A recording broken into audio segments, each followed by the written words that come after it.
రాత్రిపూట ఉప్పు అనే పదం నోట పలకవద్దంటారు.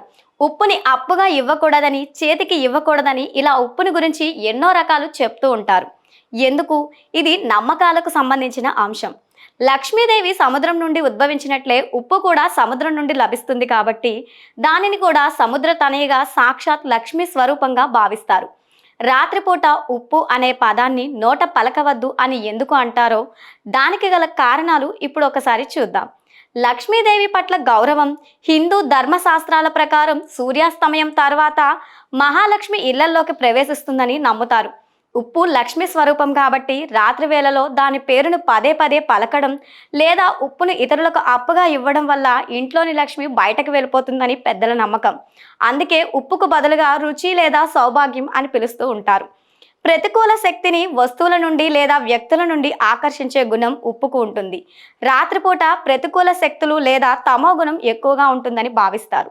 ఉప్పు పేరు పలకడం వల్ల ఆ శక్తులు ఆకర్షమవుతాయనే ఒక సామాజిక నమ్మకం గ్రామీణ ప్రజల్లో బలంగా ఉంది.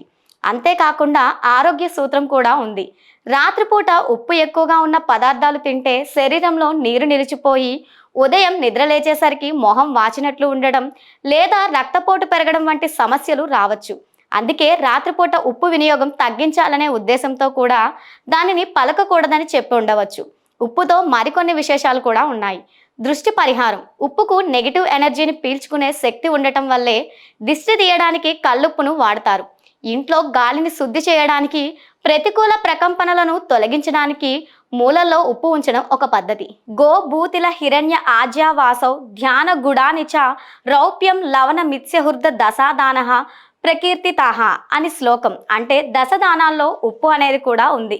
ప్రత్యేకించి ఈ ఉప్పుని శనిగ్రహ ప్రీతి కోసం దానమిస్తారు. ఉప్పుని చేతితో తీసుకుంటే అది దానంగా పరిగణించబడి అవతల వారికి చెడు ప్రభావం తద్వారా తీసుకున్న వారికి చెందవచ్చని భావిస్తారు. అలాగే పితృకార్యాలలో ఉప్పును దానంగా ఇస్తూ ఉంటారు. అందువల్ల ఉప్పుని చేతికి ఇవ్వకూడదు అంటారు.